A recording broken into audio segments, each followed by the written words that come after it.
Alors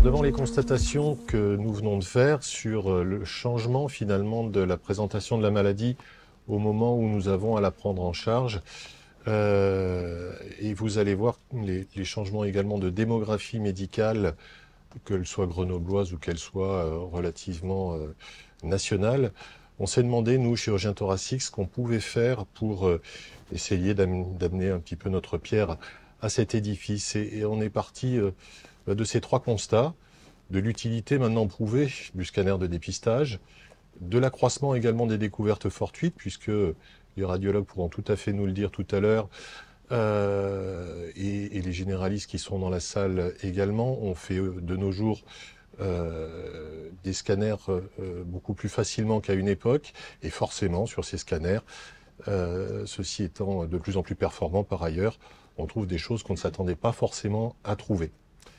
Et puis, je vous l'ai dit tout à l'heure, et j'avais dit que je le répéterai, personnellement, ça fait 13 ans que je suis à la clinique Beldon, Sébastien m'a rejoint il y a 6 ou 7 ans, et Thibaut il y a 3 mois. Quand moi je me suis installé à la clinique Beldon, on travaillait avec 28 pneumologues entre Romans, Voiron et Grenoble en 2013. Aujourd'hui, je les ai recomptés il y a une quinzaine de jours. Quand j'ai fait les diapos, il en reste 16. Je suis très heureux de voir dans la salle de nouvelles têtes qui vont nous rejoindre. Linda, qui a signé son bail pour un cabinet à Sassenage la semaine dernière et qui va venir faire ses endoscopies à la clinique Beldon. Et puis Tiffany Trouillon, dont j'ai fait la connaissance tout à l'heure, dont j'ai appris également qu'elle allait rejoindre le cabinet du docteur de Lamberterie que j'ai vu arriver avec elle. Donc c'est très bien qu'il y ait deux nouvelles têtes. Mais il n'empêche que passer de 28 à 16, ça faisait quand même moins 43% de pneumologues à Grenoble en 10 ans. Et donc tout ceci fait que on a identifié trois besoins. Celui du correspondant, le généraliste qui voit son patient revenir du scanner avec une tache sur ses images. Il a un besoin, il n'a plus de pneumologue en face de lui. Celui du patient qui s'est vu découvrir une tache sur son scanner, qu'est-ce que j'ai et qu'est-ce qu'on va me faire. Et puis celui des chirurgiens que nous sommes, puisque dans la mesure où on n'avait plus on a perdu petit à petit une bonne partie de nos correspondants habituels, on s'est dit qui est-ce qui va nous adresser ces patients à qui on pourrait rendre service.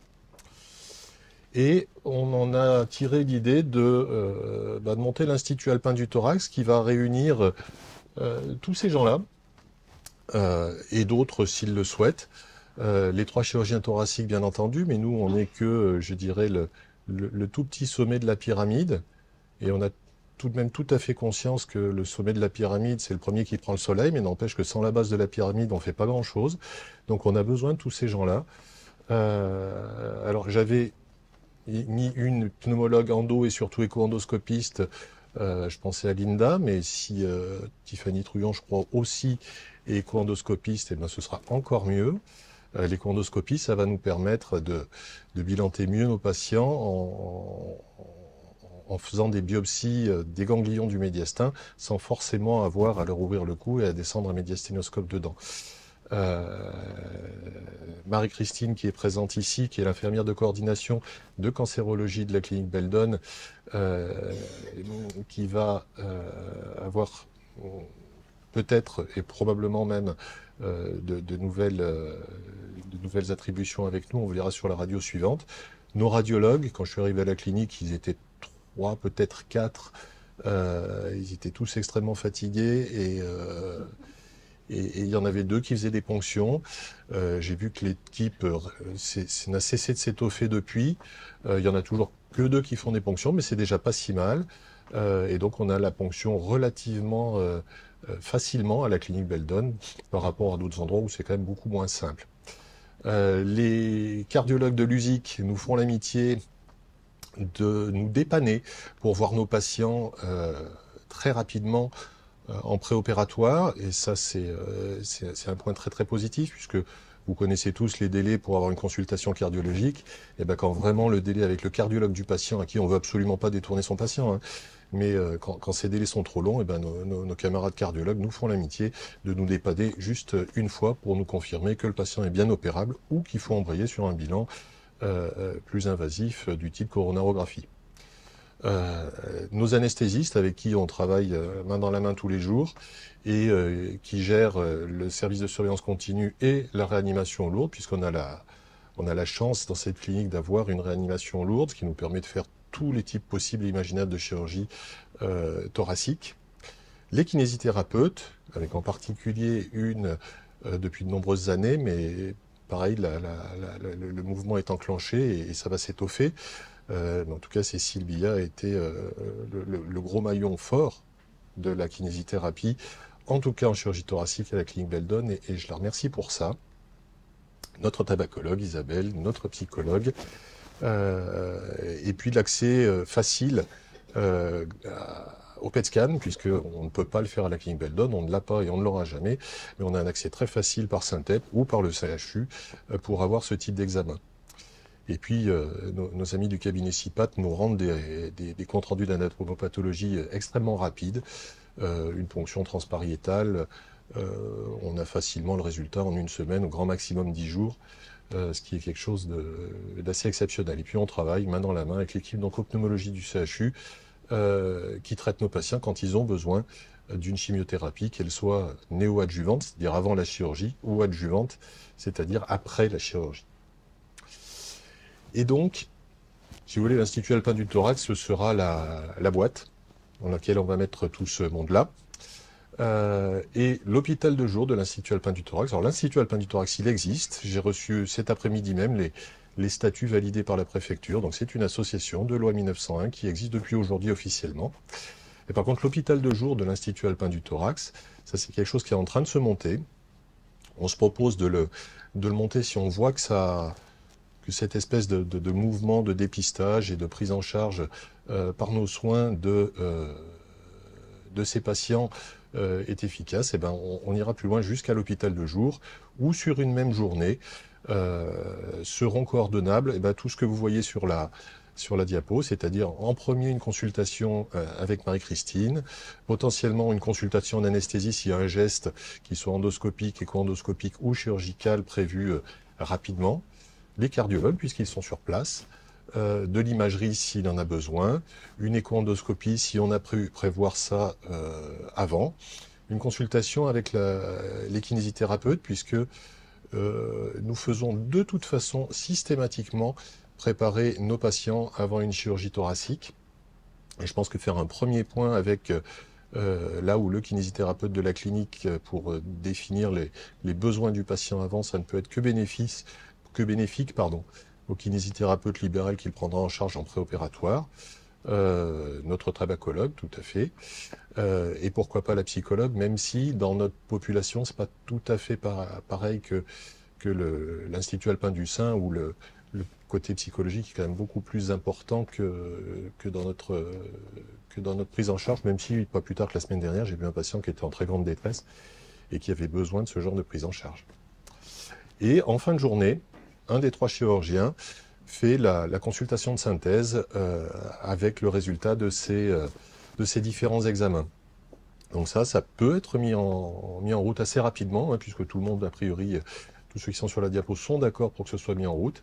J'attends juste de voir si c'est faisable, mais de toute façon, l'hôpital de jour, quelque part, depuis des années, c'est nos 2 secrétaires qui sont ici au 2e rang. Elles se cachent un petit peu, mais je tiens à les remercier, puisque quand nous, on voit depuis toujours des patients en consultation, pendant la consultation, on leur fait la petite liste des examens dont on a besoin, et elles s'occupent de prendre tous ces rendez-vous, si possible de les grouper sur une même et unique journée, et donc elles font déjà un petit peu ce travail qui pourra être encore étoffé par l'Institut et l'hôpital de jour. Et puis pour vous montrer un petit peu ce que ça peut donner, deux rapides cas cliniques. La première, c'est une patiente de 68 ans qui s'est vue découvrir, alors elle a eu une bonne raison d'avoir un scanner thoracique, un nodule pulmonaire que vous voyez ici, dans un bilan de tout, chez tout de même une assez grosse fumeuse. Fibroscopie normale, et c'est assez logique puisque ce nodule est très périphérique, une fonction respiratoire tout à fait normale, Et grâce à nos secrétaires, vous voyez que j'ai pu la voir le 23 décembre et ont été organisés sur une courte hospitalisation d'une journée. À peine une semaine plus tard, une ponction transpariétale, une consultation à la clinique avec le cardiologue, un bilan angiologique, puisque les angiologues passent le soir dans toutes les cliniques et en particulier la nôtre, une consultation d'anesthésie et une IRM cérébrale pour une chirurgie qui était prévue le 12 janvier. Donc vous voyez qu'entre le 23 décembre et le 12 janvier, on a fini le bilan et elle était prête à être opérée. Malheureusement ou heureusement, j'en sais rien pour elle, la ponction transpariétale a montré que ce nodule pulmonaire s'accompagnant d'un ganglion médiastinal, ici on le voit beaucoup moins bien ici, bien qu'il ressemble parfaitement à un petit adénocarcinome bronchique, était un cancer à petites cellules, donc une maladie qui n'est pas chirurgicale. J'ai gardé la date opératoire et je lui ai fait une médiastinoscopie pour aller prélever ce ganglion, confirmer qu'il était bien atteint par la même maladie et lui poser une chambre implantable dans le même temps. Et donc de toute façon, tout n'aura pas été perdu dans ce qu'on a fait puisque j'ai pu l'envoyer dès le lendemain. Je crois même que je l'ai présenté dès le lendemain à l'RCP d'oncologie thoracique au CHU où elle a pu être prise en charge très très rapidement. Et puis deuxième cas clinique, pour vous montrer que c'est pas parce qu'on sait tout faire qu'il faut forcément faire n'importe quoi. Et que le surdiagnostic, peut-être qu'il arrivera chez nous, probablement, comme il doit arriver partout, sauf que le surtraitement, c'est pas du tout notre politique, et je pense que ça doit être un message à ramener chez vous également, puisque ce patient de 38 ans, qui s'est vu découvrir un nodule pulmonaire sur le bilan d'une scapula lata, c'est-à-dire une paralysie des muscles qui tiennent l'omoplate, ce monsieur a eu un scanner pour bilanter ça. Et ce scanner, chez ce fumeur essentiellement de cannabis, a mis en évidence